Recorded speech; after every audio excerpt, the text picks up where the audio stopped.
Добрый вечер. В эфире Прайм на канале АТР. Это время, когда мы говорим о наиболее важных для нашей страны темах и приглашаем наиболее знающих, интересных собеседников.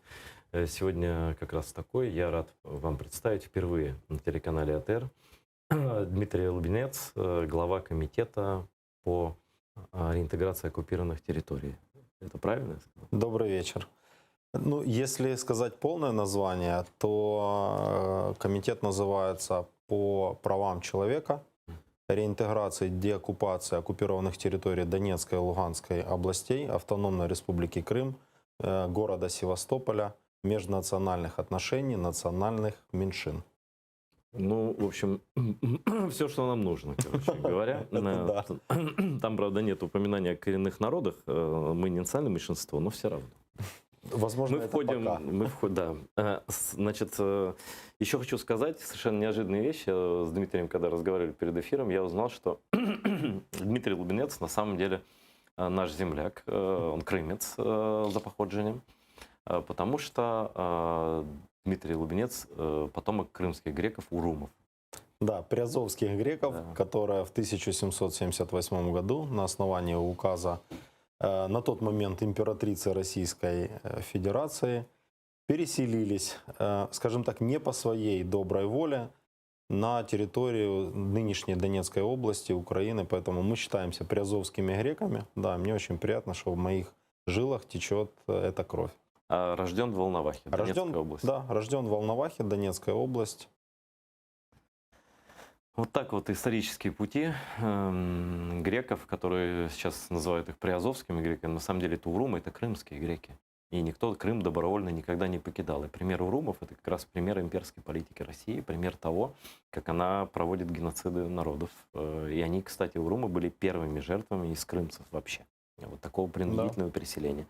А дальше все пошло. Ну и часть урумского греческого населения Крыма, южного берега, как вы знаете, это тоже стало частью крымско-татарского народа впоследствии и так далее. Опять же, все это в процессе этих всех репрессий. У нас сразу параллели такие исторические, да? Казалось бы, 240 лет. Следующий этап — это депортация греков в 1944 году. Да. И, к сожалению, это 2014 год. Та же самая имперские амбиции, то же самое несогласные народы должны быть или истреблены, или переселены. Ну и создаются все условия, чтобы несогласные люди с этой политикой просто уехали с этой территории, к сожалению. 240 лет перемен нет в политике Да, возможно. Российской империи. Но знаете, что добавляет оптимизма? Что несмотря на все эти события, люди, которые исконно жили на этой территории, они все равно со временем, пусть, но все равно возвратились к себе домой. Поэтому я абсолютно уверен, что и в Крым мы тоже будем ездить, и там будут тоже наши флаги. У нас народ бумеранг. Да. Да, это правда. Вот.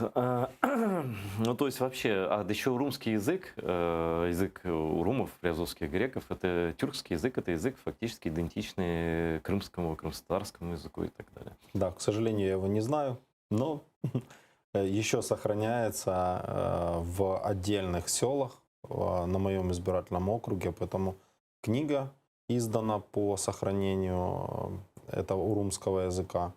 Ну и для тех, кто не знает, в Мариупольском гуманитарном университете МГУ создана единственная кафедра по изучению новогреческого языка, в том числе они изучают и диалекты, в том числе и урумский. Но урумский, тюркский все-таки. Урумский, тюркский, да. Интересно, может быть, даже когда-то съездим в командировку и поговорим на урумском языке с местными жителями. Это как раз это ваш округ, да? Да, это весь мой округ. Да, еще Дмитрий депутат-мажоритарщик, он нет какой партии. Так что, если будете звонить по телефонам, которые вы увидите в бегущей строке там внизу, да, то имейте в виду, да, что он нет какой партии. Можно по Вайберу звонить, вы видите, или номера, и по Скайпу тоже. Ну, начинаем разговор. Я, естественно, начинаю с того, что самое последнее по новостям прошло. Комитет, который вы возглавляете по правам человека и оккупированным территориям, не поддержал постановление с осуждением идеи подать воду в Крым, которую, как мы знали, очень много и часто озвучивалась разными людьми, в основном с пророссийскими взглядами. Вчера на заседании комитета рассматривался вопрос о внесении в зал голосования Верховной Рады постановления с осуждением призывов разблокировать подачу воды в оккупированные оккупированный Крым.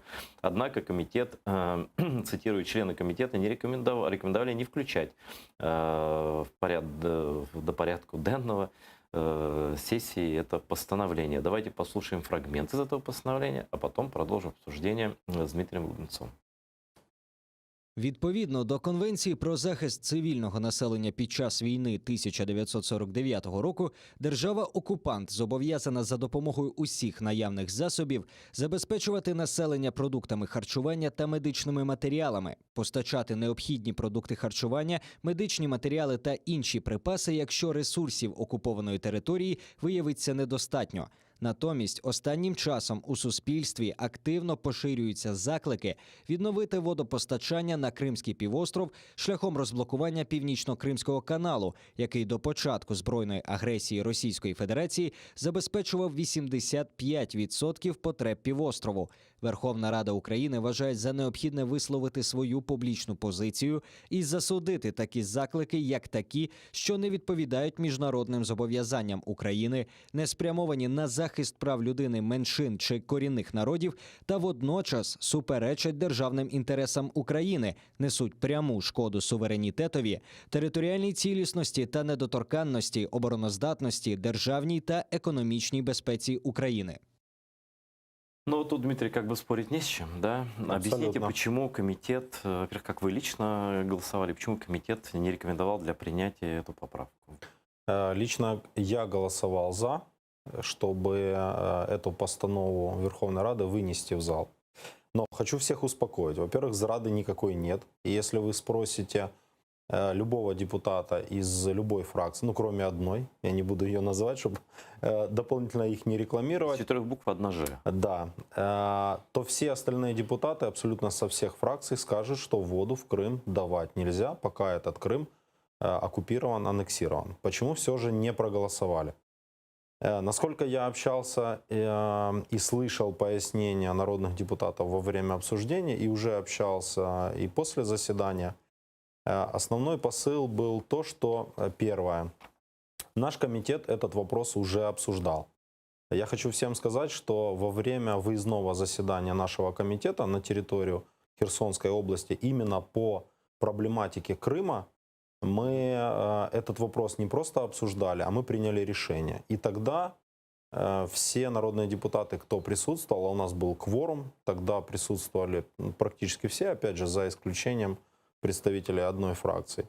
Тогда это решение звучало следующим образом, что вопрос подачи воды в оккупированный Крым находится в компетенции Рады национальной безопасности и обороны и возможен после восстановления суверенитета Украины над автономной республикой Крым.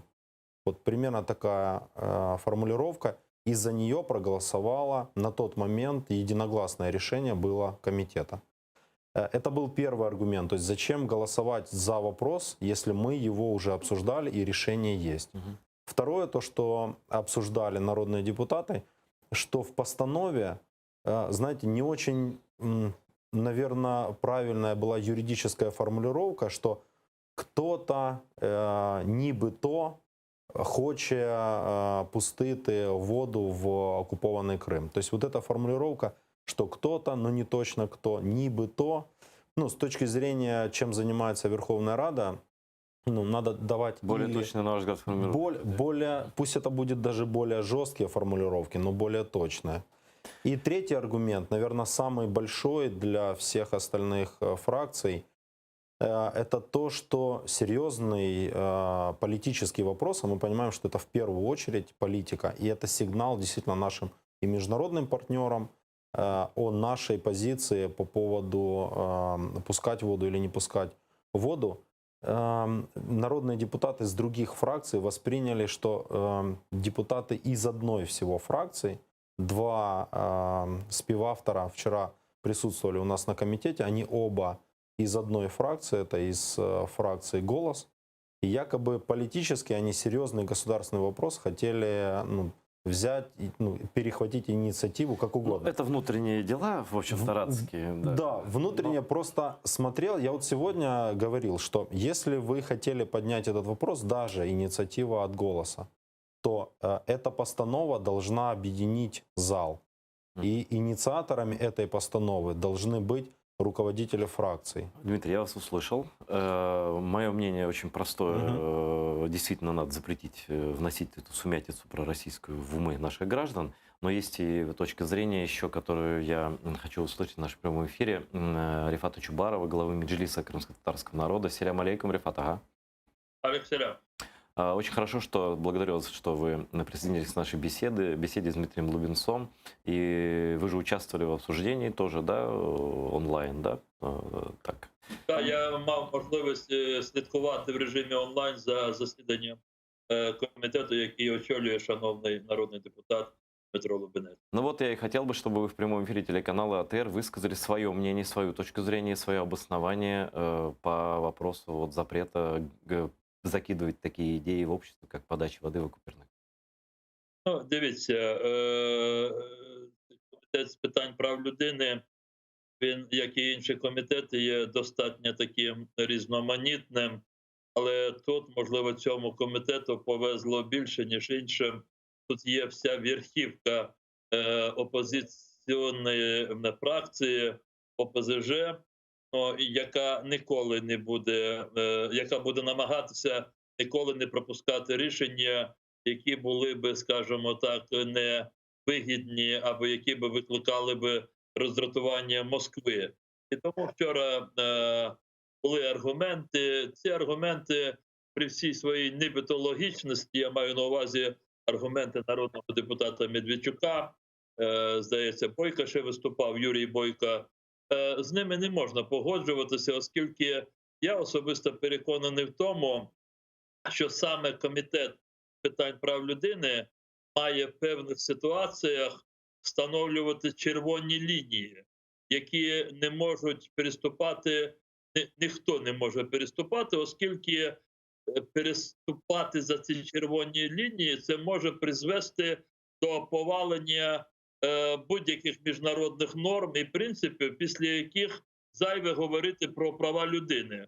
Знаєте, вчора от говорилося про те, що ми Комітет з питань прав людини, і чому ми можемо і маємо говорити про якісь ситуації, які можуть статися. Але ж вони не сталися. Так оце на те і є, з моєї точки зору, одне із функцій Комітету з питань прав людини, щоб упередити виникнення таких ситуацій, за якими просто можуть права людини обвалитися. Проще кажучи, я хочу закінчити. От в наших умовах треба було дуже чітко сказати про те, що от в умовах війни постачання води до окупованої території – це є заохочення окупанта на розширення своїх агресивных дій. Чок согласен с Рифат, ага, но я хочу, чтобы вот в прямом эфире, не где-то в комитете и так далее, пообщались непосредственно с Дмитрием. И я хочу вот ваш ответ услышать, чтобы вы между собой как-то вот нашли какое-то понимание, потому что действительно защита информационного поля – это тоже важная вещь. Когда такие вещи безнаказанно закидываются, но я не буду от себя все больше ничего говорить, я Ну, в первую очередь хочу сказать, что у нас вообще нет проблем пообщаться вдвоем. Я хотел, чтобы это было публично, чтобы зрители видели это. Очень уважаю. И как я сказал, что лично моя позиция, она абсолютно совпадает. И я вчера за это, показал это своим голосованием. Я проголосовал за.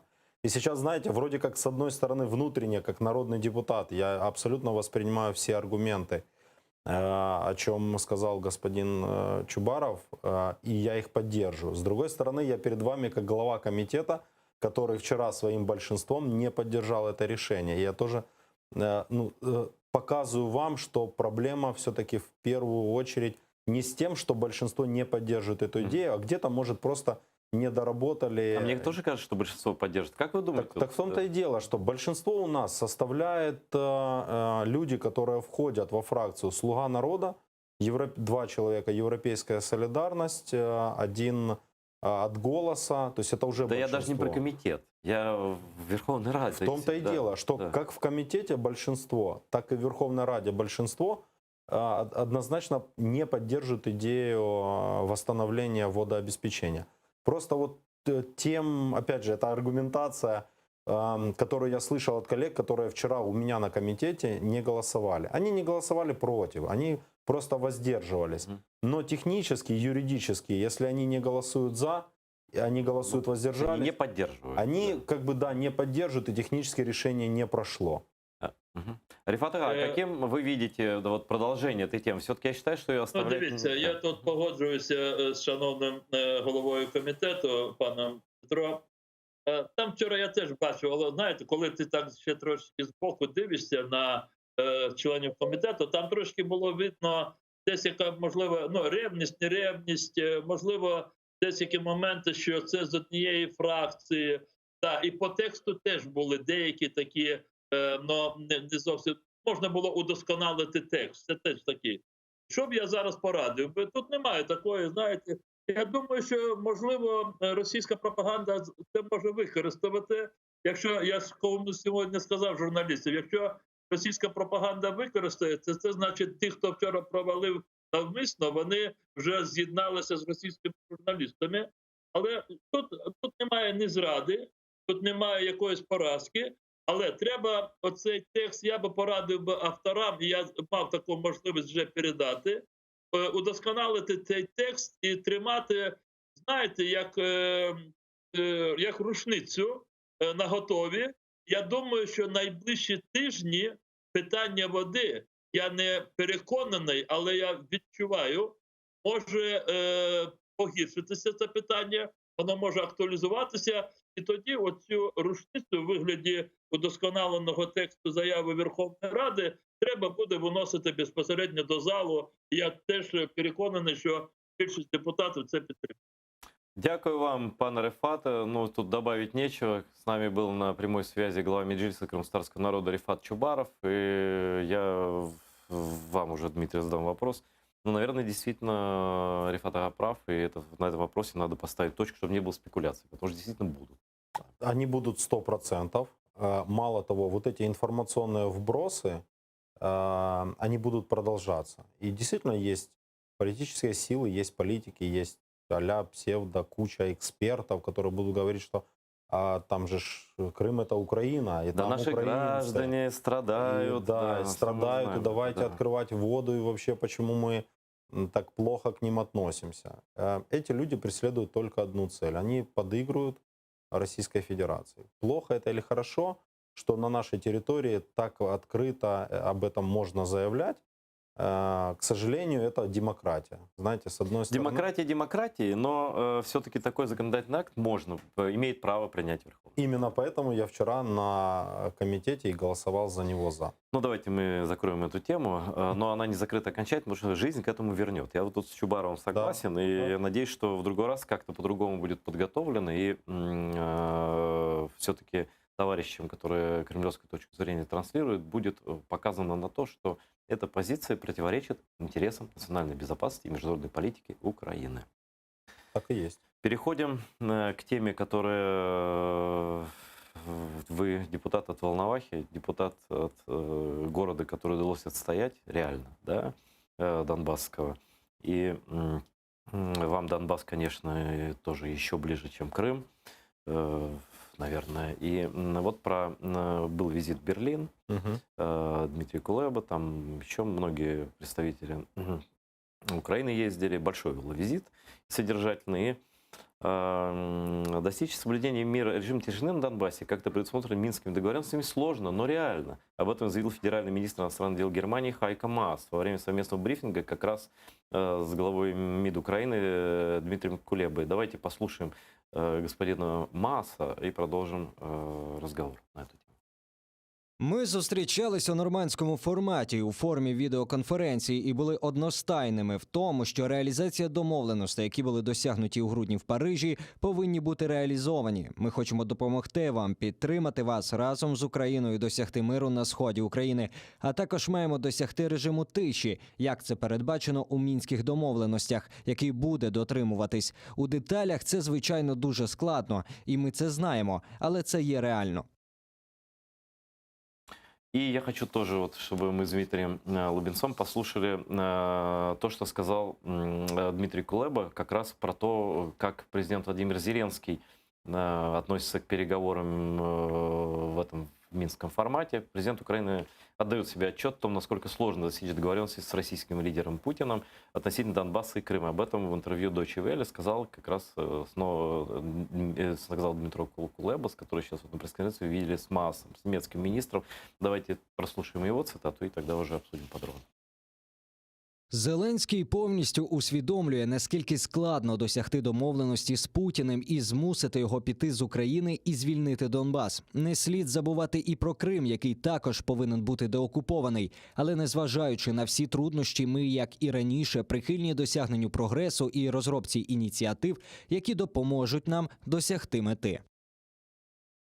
Ну вот, собственно, тема обозначена. И, наверное, вопрос я могу сформулировать только так. Вот мне кажется уже довольно долго, да, что это такой, ну, как есть русская такая поговорка, толочь в воду вступишь. Ничем это не заканчивается никогда. И что эти переговоры, в принципе, это процесс, а не результат. Вот как вы лично к этому относитесь, к Минску и так далее? Ну, Минский процесс, он был инициирован как один из возможных путей достижения мира в Украине, на нашей Но территории. в тот критический момент. Мы же Да, помним это, да. кто не помнит, это было, как раз у нас был Дебальцевский котел, Иловайский котел. И в те трагические дни надо было быстро принимать решение на тот момент действующему президенту, что он и сделал. Хорошо это было, плохо, опять же, мы можем просто анализировать. На мой взгляд, как человека, который представляет, я родился на территории Донецкой области, и я представляю как раз округ, Волновах — это мой центр. В него входит 3 района: Волноваский, Никольский, Мангушский район. Линия фронта, которая проходит по территории именно моего избирательного округа, 140 километров. Например, населенный пункт Богдановка, один из первых пунктов, где начали разводить войска, это как раз территория моего избирательного округа. Я как никто вижу, что первое, самый первый пункт Минских соглашений — это прекращение огня. Да, базовый, начальный. Да, не выполняется. Не было ни разу, чтобы по Минскому соглашению 7 дней должно было быть прекращение огня. Насколько я могу судить, даже по территории своего избирательного округа, в лучшем случае это было 3 дня, когда было тихо, спокойно.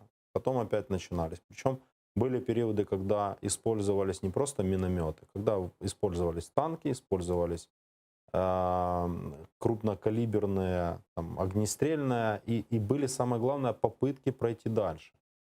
И вот здесь мы должны четко понимать, должны ли мы выполнять Минские соглашения? Ну, наверное, должны. Должны ли мы это делать в одностороннем порядке? Ну, наверное, не должны. Если мы говорим, что это путь к миру, да, он не будет простой, но это точно путь, который должны идти вместе. Должны идти стороны, которые о чем-то договариваются. То есть какой-то попутчик у нас не очень. У нас не просто попутчик не очень, а у нас попутчик, который говорит: вы должны сделать 1, 2, 3, там 15, а я начну самое первое делать только когда вы сделаете 15 еще я подумаю, делать мне это или не И все делать. время при этом буду стрелять. Да, поэтому постоянные, знаете, юридические тонкости. Россия говорит: нас там нет, там же ОРДЛО, там ДНР, а там ЛНР. Постоянно есть попытки, вы общаетесь с ними напрямую. Как только мы это сделаем, это будет показатель того, что это гражданский конфликт, и мы разговариваем, одна часть Украины разговаривает с другой частью Украины, и действительно для всего мира станет якобы понятно, что это и есть гражданский Это конфликт. будет повод у людей, которые там пророссийских политиков тоже полно в Европе, сказать: а давайте, что мы там мешаем? им?» Санкции Да, пусть, снимаем, да, снимаем санкции, потому что всё Россия нормально. оказалась права, это Украина сама виновата. Поэтому ни в коем случае нельзя, знаете, так идти на поводу. Первое, садиться напрямую разговаривать с ОРДЛО о чем-то, напрямую заявлять, что от них что-то зависит. Мы понимаем, что зависит только от одного человека, от Путина. И именно он должен сидеть напротив президента Зеленского, и именно он должен принимать, он не должен, он может принимать решение, эта война остановится или не остановится. Самое главное, что делает Российская Федерация. Посмотрите, они постоянно заявляют: Минск, проблемы, санкции, ни одного слова про Крым. Я неоднократно на публичных мероприятиях, на международных конференциях говорил, что когда мы говорим про Донбасс, мы — это украинская власть, это равно Крым. Когда мы говорим про Крым, это равно Донбасс. Это одна и та же проблема, один и тот же агрессор.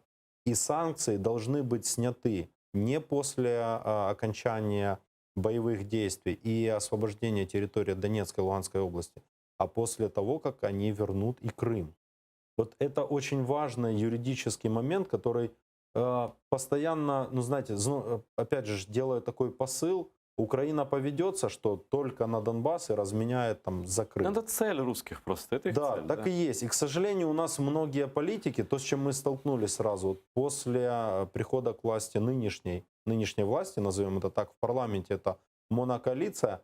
Многие народные депутаты, они все первый раз в парламенте. Не понимая вот где-то вот этой тонкой Политические грани. международные игры, да, Да, даже и игры так, Российской да. Федерации, они, Да. мягко говоря, на нее велись где-то.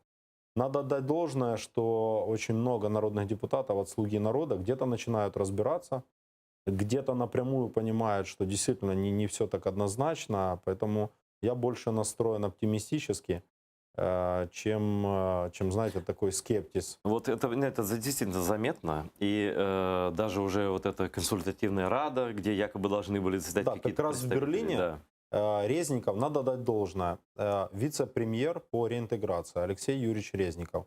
Это, кстати, тоже результатом, я считаю, как глава комитета, это результат деятельности нашего комитета. Впервые о введении института вице-премьера по реинтеграции лично я заявил с трибуны еще во времена премьер-министра Гончарука, когда он пришел к нам в парламент и презентовал новых министров. Именно тогда с трибуны я высказал не пожелание, это было требование от нашего комитета ввести вице-премьера по реинтеграции. Потому что именно он должен координировать работу. Реинтеграция касается практически всех министерств. Ну да, от МИДа до, Конечно, до Минобороны. Министерство Да. соцполитики, это выплаты, это люди, которые там живут, касается Минобороны, касается Мининформации, касается. То есть любое министерство возьми, оно касается частично деятельности вице-премьера реинтеграции. И делать это... Мы поначалу старались коммуницировать со многими министерствами напрямую. Так не получается, я знаю. Правильно. Неэффективно. Абсолютно да. неэффективно. Именно тогда мы заявили, что необходимо создать и ввести вице-премьера. Он появился, и надо дать должное. Резников абсолютно адекватный, понимает, что происходит. И именно он на встрече вот в Берлине заявил о том, что идея о создании консультационной рады, где бы напрямую общались с представителями ОРДЛО, а эту идею высказал руководитель офиса президента Ермак, Резников заявил, что эта идея не будет продолжена, на ней мы ставим точку и идем дальше. Да, я тоже должен отметить, что действительно с того момента, как Резников стал вице-премьером по вот этим вопросам оккупированных территорий, позиция озвучена четко, к ней нет вопросов. И вот этот, ну просто мне всегда жалко времени, вот этот синдром Сивоха, вот этого какого-то абсолютно инфантильного поведения в политике, вот на ваш взгляд, он преодолен, этот синдром Сивоха в нашей политике? Да, как только мы назначили Резникова, да, я считаю, что он преодолен. Должны быть, если мы хотим результата, а мы его хотим, должны четко даваться дефиниции. Это не вооруженный конфликт, это война. С точки зрения международного права мы можем его называть международным вооруженным конфликтом, но четко проговаривать между независимым государством Украины и страной-агрессором Да. Российской Федерации. Это очень важно. Ну, когда мы сами этого не говорим, избегаем таких формулировок, что мы хотим от Запада? Правильно, так в том-то и дело. Если мы даже не даем правильных дефиниций, не называем вещи своими именами, то почему мы должны ждать какого-то результата? Почему мы должны ждать продления санкций от наших европейских партнеров, если мы сами это не делаем? Почему мы должны заявлять «помогите нашим гражданам, которые проживают на линии зіткнення, но сами этого не делаем в полной мере?» То есть вот эти вот в первую очередь надо рассчитывать на свои силы, понимая, что партнеры, да, будут нам помогать. Но если сам будешь грести, тогда тебе будут. Да, в том-то и дело. Как бы это сейчас там, знаете, хорошо или плохо звучало, но в первую очередь мы должны рассчитывать на свои силы. Я еще хочу, Дмитрий, вернуться потом к вашим избирателям, по которым непосредственно стреляют российские оккупанты, да, 140 километров линии фронта в Да. вашем округе. Ну, это просто ваша одна из главных тем. Вот. Но вы упомянули о Крыме и о том, что Крым в повестку дня надо постоянно самим возвращать. И я тоже должен сказать, что вот с назначением Кулебы я ни одного заявления его не слышал, чтобы там Крым не был упомянут. И он долбит и долбит и долбит эту тему и очень правильно делает. И, значит, министр иностранных дел Украины Дмитрий Кулеба сообщил, что считает важным достижением своей поездки в Берлин, опять возвращаемся к этой повестке, возвращение в повестку дня вопросов по аннексированному Крыму и украинским политзаключенным в Крыму и в РФ. Об этом Кулеба написал на своей странице в Facebook. Давайте послушаем министра иностранных дел України і продовжимо. Важливим досягненням я вважаю повернення на порядок денний наших переговорів питання тимчасово окупованого Криму і українських політв'язнів у Криму та Росії. Крим і Донбас – це все українські території, тимчасово окуповані Росією у ході агресії. У цьому плані між ними немає різниці. Тому я і сказав в інтерв'ю німецьким ЗМІ під час візиту: ми доб'ємося деокупації і реінтеграції в Україну і Донбасу, і Криму. Скільки б часу це не зайняло. Ну, тут не с чем, как говорится, спорить. Очень правильно, чітко і, знаєте, так окреслена вся проблематика. Разница на самом деле есть, даже с точки зрения международного права. Фактически, да, агрессор Российская Федерация. В чем разница? Разница в том, что на территорию Крыма Российская Федерация зашла, подняла свой флаг и говорит: мы заняли эту территорию. А тут Аннексия. они врут, да. А тут они врут, Да. это делает тоже Российская Федерация, но прикрывается а-ля псевдореспубликами, непризнанными ДНР, ЛНР. Этот сценарий Россия опробовала еще в свое время в 1992 году. Первый конфликт в Приднестровье. Следующая была у нас Абхазия в Грузии в 2008 году. Постоянно это использовалось для того, чтобы не затухал конфликт в Нагорном Карабахе. Там же напрямую тоже присутствует Конечно. Россия. Конечно. То есть она вокруг себя постоянно поддерживает вот такие вот конфликты, куда или напрямую своими войсками, или своим вооружением, влиянием. Вот смотрите, деньгами Дмитрий, ну вот вмешиваются. мир часто в это играет. Вот я даже был в агентстве France Press пару лет назад, и там я говорю: покажите мне инфографику по Донбассу и Крыму. Вот как ее они используют. Они там хвастались своими компьютерными достижениями, показывают. Значит, Крым, написано правильно, оккупированный Россией. Донбасс написано территория, контролируемая, сейчас дословно переведу, контролируемая сепаратистами, симпатизирующими России. Я говорю: это как? Я говорю: это как вот они симпатизируют России, да? Там российские войска стоят, они так мнутся, французы говорят: ну, у нас такая формулировка. Я говорю: ну, короче, если вещи не называть своими именами, то Да. никогда ничего и не добьешься. Мы должны называть вещи этими именами сами, в первую очередь. Потому что от французов это ждать самих не приходится. Ну, мне кажется, ни во Франции, ни где-либо уже адекватные люди просто не могут верить, что 6-й год воюют шахтеры, которые выкапывают из шахт танки. И бурятские трактора. Да, новейшее вооружение российской армии, на покупку которого должны уходить просто сотни миллионов ни гривен и ни рублей, а долларов. Но вот мы должны четко не стать теми странами, которые Да. вы перечислили. И Украина единственная, это кость в горле вообще России, потому что все остальные в той или иной форме эти формулировки проглатывают. Знаете, Европа опять наступает на одни и те же грабли. История должна учить целые народы. Я неоднократно, опять же, проводил параллели между началом Второй мировой войны и событиями в Крыму. О чем я говорю? На самом деле, опять же, я европейцам говорю, Вторая мировая война началась не 1 сентября 1939 года. Она началась тогда, когда вы проглотили аншлюз Австрии, И судья-то. потом была Чехословакия, а только после этого была Польша. Так вот, событий бы в Польше не было, если бы была жесткая реакция на Австрию, на Чехословакию. А так- Я забыл же сказать, вы же дипломат по образованию. Есть такое, у меня 2 образования. Первое образование, да, я заканчивал международные отношения, внешнюю политику. А по второму я юрист. А вы же были в ПАСЕ, да? Да, я Вы же являюсь член делегации. член делегации этого созыва в парламентской ассамблее, да, Ну что там, Рады Европы. подходили русские мириться? Они любят это. Русские не подходили. Я думаю, что они так изучали издалека, они не знали, что от нас ожидать. Новая делегация. молодые депутаты. Вот я и думал, что они начнут подходить, давайте поговорим, найдем точки соприкосновения. Нет, там такого какие-нибудь. нет. Я думаю, что они все равно примерно понимали, кто к ним приехал. Они хотели послушать первое заявление именно главы нашей делегации. Это Елизавета Ясько. И я вам хочу сказать, что, опять же, даже я поменял свое мнение о ней. Потому что изначально я думаю, что россияне также думали, как и многие из... Что э, молодая женщина, да. Маленькая Да, девочка, да, да. которая выглядит как 11-классница, на которую взвалили серьезную международную площадку. Я хочу сказать, что она очень сильно выступает, и по защите национальных интересов Украины ПАРЕ точно не стоит Но Лиза переживать. была тут позавчера, Мгм. и несмотря на то, что действительно она очень молодая и как бы вот девушка, да, и русским не стоит обольщаться. Я думаю, что она им по полной программе, по всем пунктам Да, в этом отношении она без действительно промаха. молодец. Да.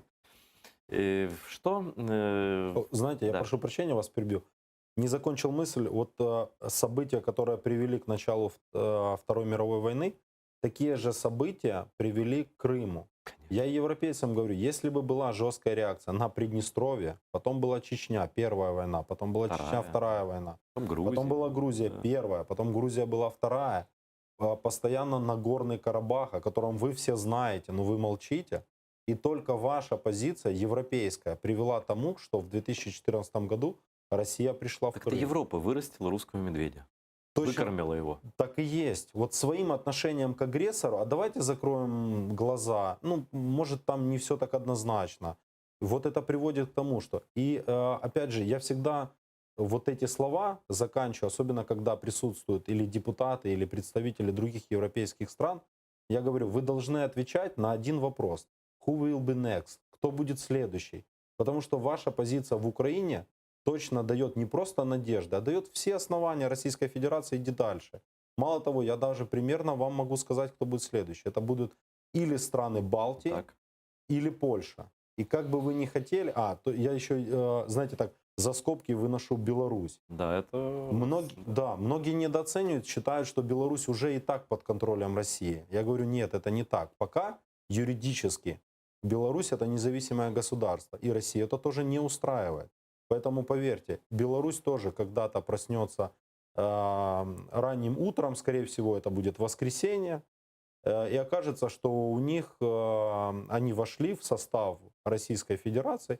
Там, наверное, это будет сделано без единого выстрела. Да, и оказывается, что у Польши вот здесь русские танки стоят. Да. И потом вам по-настоящему станет страшно. Хотя это должно было быть, опять же, возвращаясь к истории, в далеком 1992 году, когда это начиналось в независимом государстве Молдова. А английский свободный у вас? So-so. Но им хватает, чтобы эти вещи Да, объяснять. его хватает, Да. понятно, чуть выше среднего уровня. Скажем так, сам по себе уровень знания английского языка достаточный, не хватает просто практики. Но, поверьте, несколько дней в ПАРЕ заставляют его вспомнить. Дмитрий, тренируйтесь на русских в парламентской ассамблее Совета Европы. Я желаю, чтобы это было как можно чаще и как можно резче. Вот. Что хотел спросить, вернуться к вашим избирателям и к Мгм. обстрелам. Никаких перерывов в обстрелах не было, чисто символические были. Я думаю, что по всей линии фронта вообще не было перерывов, но даже в тех местах, вот разведения, это же ваши участки, да? Да. Вот что реально происходит сейчас там, из чего стреляют, по кому попадают, что делают наши в ответ и так далее. Вот как бы вы информацию с места, я убежден, вас Мгм. принимаю каждый день. Да. Действительно, каждое утро мне сбрасывают сводку с зоны проведения операции Объединенных сил. И я смотрю, что именно у меня на округе происходит, хотя мониторю абсолютно всю территорию. Да, хочу всем сказать, что действительно не останавливаются, хотя сейчас не так громко, но каждый день стреляют с стрелкового оружия, и очень активно Российская Федерация использует снайперов. Да, они туда едут на охоту. Да. И, к сожалению, для нас выстрел снайпера высокоточное, профессиональное орудие убийства. Это снайперские винтовки, которые стреляют уже на порядка до 3 километров. Это 12,7 калибр. Это большие... Но это настоящий террор, и стреляют русские. И недавно же, Да. помните, было, что там прям русские снайперы, кто даже приехал? Да, Наши был. опубликовали, разведчики. Да, так и есть.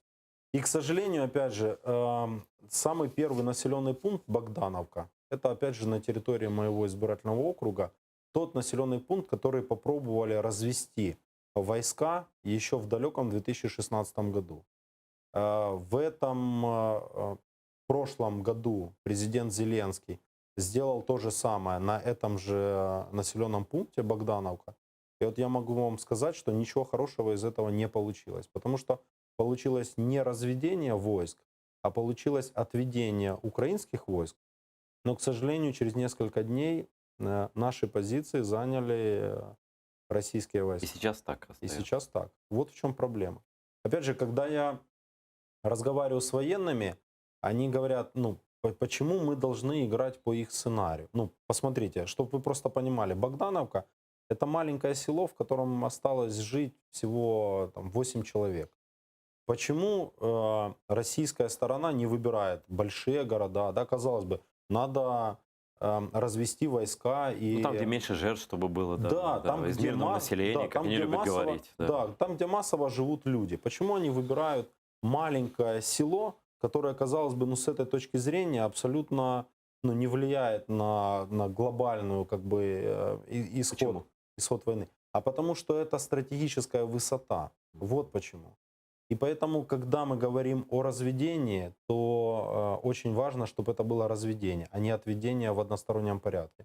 И вот здесь, к сожалению, очень часто ОБСЕ, миссия, которая работает на нашей территории, она просто не выполняет свои функции. Они достаточно спокойно дают сводки, что мы хотели приехать на эти позиции, но нас а-ля армия ДНР не пустила. Дмитрий, ну вообще-то это прямое нарушение минских договоренностей раз, и договоренности о разведении это два. Так И и о есть. них просто нужно вот в лицо им тыкать и говорить, вы смотрите, что русские делают, вот мы попытались исполнить, и вот что они исполнили в ответ. Да? Да. Я не знаю, знакомы ли вы с Алексеем Макеевым. Это новый человек по санкциям в Министерстве иностранных дел. Не знаком еще. Вот. Новоназначенный спецпредставитель МИДа по санкциям Алексей Макеев в эксклюзивном комментарии телеканалу ОТР, он включался к нам в эфир, рассказал, чем займется на своей должности и будет ли усиливаться санкционное давление на Кремль. Давайте послушаем и прокомментируем. Ті санкції, які були накладені Європейським Союзом, державами Групи Семи і Україною на Російську Федерацію, вони мають вплив. І Російська Федерація від цього страждає її економіка, і оточення кремлівського керівництва також страждає. Нам би, звичайно, хотілося, щоб ці санкції посилювалися, тому що, на жаль, вони не змогли виконати свою основну функцію, зробити так, щоб Російська Федерація припинила свою агресію проти України, щоб вона припинила утиски громадян України на окупованих територіях Криму та Донбасу, і щоб вона забралася геть з України. Але ці санкції на сьогодні діють, вони триватимуть. Ми сподіваємося і працюємо над тим, щоб вони були посилені. Наша задача є збільшити ту ціну, яку платить Росія за свої ганебні дії і за свою збройну агресію проти України. Я хочу добавить к этому то, что вот последняя информация была сначала, они говорили, коронавирус, снимите с нас санкции, да? Потом уже просто какая-то истерика. Они вон сказали, мы прекратим стрелять на Донбассе только когда вы снимете санкции. Причем тут Минские соглашения, вообще ничего не выполняется и так далее. Вот личное мнение вас, как депутата независимого, как депутата от прифронтовой зоны, нужно ли и каким образом нужно ввести нам санкционную свою политику, как усиливать санкции, потому что не выполняют они ничего вот, при нынешних. Санкции необходимо продолжать. И как бы там ни хорохорилась Российская Федерация, нам санкции, как укус комара, там, слону или там, медведю, или что они там еще заявляют, по экономике Российской Федерации они бьют, причем бьют очень серьезно и негативно. Поэтому для России это должна стать, знаете, позиция выживания. Да, и тогда они действительно уйдут с оккупированной территории. Санкции должны не просто продолжаться, они должны глобально расширяться. Например, в последнее время мы видим, что европейские страны, к сожалению, для нас начинают заявлять, что показали санкции свою неэффективность, Мгм. давайте снимать. Там ничего же Например, не выполнено. да. Да. Например, мы слышим такие заявления от представителей Италии. Мы знаем, что там Мы очень знаем, кто серьезно там, да. да, лобби Российской Федерации. Такие же заявления, очень пока еще осторожные, идут со стороны некоторых депутатов Франции. И начинают обрабатывать они по-серьезному представителей Германии. Самое интересное, что в этом отношении появилась поддержка, наверное, от страны, от которой мы постоянно ждем поддержки, но не рассчитывали, Мгм. что это будет напрямую. Это Соединенные Штаты. Когда Соединенные Штаты в одностороннем порядке наложили санкции на компании, которые занимаются прокладкой газопровода по проекту А вот это за живое. Северный поток-2. А вот это уже серьезные экономические потери.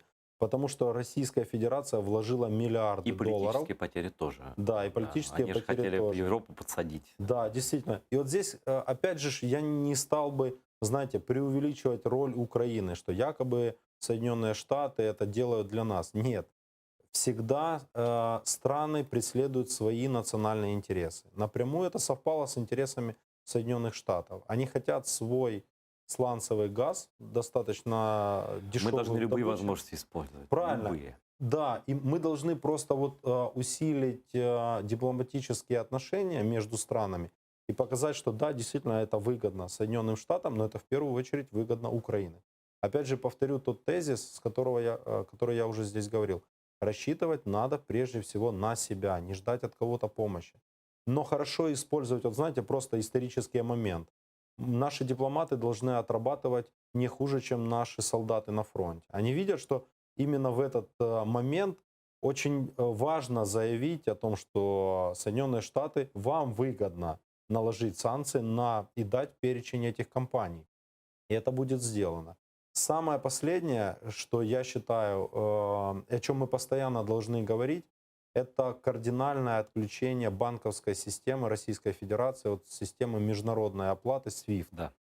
Именно один, казалось бы, шаг, который технически достаточно прост, но он обвалит банковскую систему, а вслед за ней экономическую Российской Федерации. Это станет для них экономическим коллапсом. Абсолютно. И любой человек, который понимает в экономике, в банковской системе, это тоже знает. Да.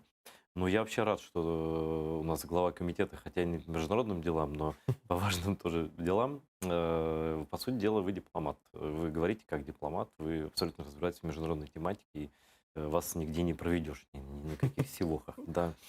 Но это еще не конец программы. У меня есть последний вопрос еще, который я ставлю практически всем депутатам, которые приходят, и это ваш профильный комитет, потому что я считаю, что это несправедливость и ошибка. Депутаты отложили до осени так называемый закон о двойном гражданстве. Это его так СМИ называли, это на самом деле спекуляция, это не закон о двойном гражданстве, это пакет поправок в разные законы о гражданстве. И там есть одна медаль, это что вот занимать должности со вторым гражданством, какие-то родственники и так далее. Это очень спорный, очень тяжелый вопрос. Именно поэтому его перенесли, он недоработанный. Несмотря на то, что президент носил, там говорит, что он неконституционный, есть некоторые моменты, и все это нужно. Но есть один маленький нюанс, чисто человеческий, он касается прав человека, именно того, с чего начинается название вашего комитета. Там есть пункт такой. Дело в том, что Россия в украинском законодательстве есть обязательства для человека, который получает гражданство Украины, неважно, по происхождению территориальному, там, по бабушке, там, как крымские татары, как, не знаю, там, уроженцы других мест, которые возвращаются, репатрианты, по сути дела, да. И также эти люди, которым президент, в том числе президент Зеленский, одним из первых указов дал гражданство за заслуги перед Отечеством нашим. Вот, это ветераны войны, Да, в том числе АТО. Юлия Толопова, может быть, слышали ее имя, еще там полно людей. И вообще, в принципе, Россия действует так, что она никому не дает бумагу об отказе от российского гражданства, потому что она этих людей преследует, Так именно есть. называя их своими гражданами. Они это спекулируют этим везде, в международных всяких там розысках и так далее. Они даже Сенцова своим гражданином до сих пор считают. Да? И никто не может отказаться. И там был пункт в этом большом пакете, который, по большому счету, с остальными никак не связан. Вот здесь есть перечисленные, значит, категории людей, которые воевали за Украину, которые значит, получили гражданство как за заслуги, так и иными другими путями, которые преследуются Российской Федерацией, которые не могут, в принципе, обратиться ни в какие консульские органы РФ, потому что это просто опасно. Да и даже если обратятся, я повторю, что Россия не дает выхода из гражданства своего, в принципе, никому, а этим людям не даст никогда, просто потому что им это выгодно. Я очень боюсь, что даже те люди, которые получили гражданство из рук президента за заслуги перед Украиной, что там уже есть двухлетний срок, что если это откладывать до долгий ящик, уже прошел год, и это второй год, то выяснится, что это гражданство обнуляется, как и гражданство еще сотен, если не тысяч. Мне в ДМС говорили, не знаю, сколько людей, которые просто физически хотят не иметь второго гражданства, но не могут от него отказаться, а здесь этот порядок предусмотрен в официальном порядке в Украине. Отказаться от гражданства страны-агрессора, вызванной страной-агрессора. Это один из аргументов, почему этот законопроект был, он юридически еще не отозван. И действительно, мы его рассматривали на нашем комитете, тогда большинством проголосовали за возможность его принятия в первом чтении. Аргументов на самом деле против принятия этого закона очень много. Это в том числе и вот эта процедура, которая до конца непонятна. То есть как выполнить процедуру. Но вот нет возможности у людей отказаться от гражданства РФ. Должна Украина своим гражданам давать возможность не загонять их в безвыходный угол, от которого они никак не могут выбраться. Они законно стали гражданами Украины. А сейчас что получается? Мы не даем права выхода, РФ не выпускает. Все, ребята, сдавайте паспорта, до свидания. В том-то и дело, что это проблема. И скорее здесь это надо прописать не в законопроекте о двойном гражданстве, а в законе о гражданстве Украины. Конечно. Где каждый человек, который заявил свое желание, если он тем более преследуется страной-агрессором, он имеет право по своему желанию. Достаточно одно его желание и достаточно того, что он для государства Украины что-то сделал. И он преследуется Российской Федерацией. Да, я считаю, что то, что его преследует страна-агрессор, значит, он уже что-то сделал для страны. И уж точно, для нашей страны. Уж точно Украина должна дать таким людям право отказаться от гражданства страны-агрессора. В том-то и дело. То есть этот порядок, который прописан по этому законопроекту, он настолько недосконалый. Это первое. И второе. На самом деле больше проблематика записана в этом законопроекте, которая де-факто позволяет иметь два паспорта. Вот я про это. И вот когда совмещаются две этих вещи, когда в один пакет сложили очень спорные и очень такие по безопасности сложными, и здесь же положили абсолютно чистый документ про граждан Украины, которым просто надо избавиться от второго гражданства, а не узаконить его, обратная совершенно вещь. Это, значит, коня и трепетную лань совместили в одно. Да, что надо разделить эти понятия, это первое. И второе. В условиях войны, когда Российская Федерация массово раздает российские паспорта, когда у нас же проблемы не только на Донбассе. Да, конечно, и Крым, да, все понятно. Ну, у нас проблемы есть еще на Западной Украине, например, там у нас тоже Венгрия раздает. Поэтому самые большие опасения у народных депутатов вызвало то, что мы этим, если будет принят этот законопроект, мы даем возможность абсолютно юридически иметь два боюсь, знаете, чего боюсь? Что вот если в этом пакете они дальше и пойдут, то не примут и осенью, не примут и следующей весной. Я просто спрашиваю у всех, можно ли выделить вот эти правки, которые имеют отношение к отказу от второго гражданства, и уже к людям, которые получили гражданство Украины, можно ли их принять отдельно, потому что из уважения к своим гражданам просто? Есть одна проблема юридическая. Пока этот законопроект у нас зарегистрирован, прошел комитет. Инициатором его выступил президент Украины. Так. И чтобы разблокировать, нельзя подать один и тот же, несколько законопроектов в разные периоды. То есть подается закон по конкретной проблематике, описанной в законопроекте. Определяется срок в 2 недели, на протяжении которых можно подать альтернативные законопроекты. Когда этот срок окончен, юридически заблокирована возможность подачи любых законопроектов по данной тематике. А кто может? Президент сделать может это, разделить эти вопросы? На данный момент я, например, на Погоджувальной раде один раз заявил в присутствии всех и Разумкова, когда мы как раз обсуждали этот законопроект, выносить его или не выносить. Я сказал позицию комитета. Мы этап рассмотрения комитета прошли. На мой взгляд, необходимо этот законопроект вынести в зал і його відправити на доопрацювання, на повторне перше читання. И вот там, на условиях комитета, дается позиция автора этого законопроекта, президента, где он просит вот в этой редакции оставить, Да. а в этой редакции убрать. Или отложить там да, как угодно, Да. разделить. Вещи. Просто убрать. И тогда мы сразу проходим измененный законопроект опять на рассмотрение комитета. Мы его прошли и можем выносить в зал то, что нам Все необходимо. понятно, Дмитрий. Я просто прошу вас иметь это в виду. Речь идет о правах граждан Украины, Мгм. которые нарушает страна-агрессор. И Украина должна дать этим людям выход сама, своим собственным гражданам. Да, Да, так и и я есть. также призываю президента Владимира Зеленского обратить внимание, что в одном пакете эти законы принимать, может быть, не нужно, потому что одни люди хотят иметь второе гражданство, а другие хотят от него отказаться, от гражданства России. И это люди, в том числе, которым и вы лично давали гражданство, и они должны получить эту возможность, это не должно утонуть. Это коренные права человека, это права граждан Украины, кому, как не самой Украине, не самому президенту, как гаранту прав, этот вопрос выделить и решить, может быть, отдельно, не обсуждая вместе с совершенно потусторонними другими абсолютно делами. Спасибо большое. Спасибо, пришли. приглашайте. Пригласим. Вот с нами был Дмитрий Лубенец, глава комитета по правам человека, оккупированной территории и так далее, и так далее, и так далее. Как оказалось, абсолютно наш человек. Всего доброго, смотрите. Спасибо.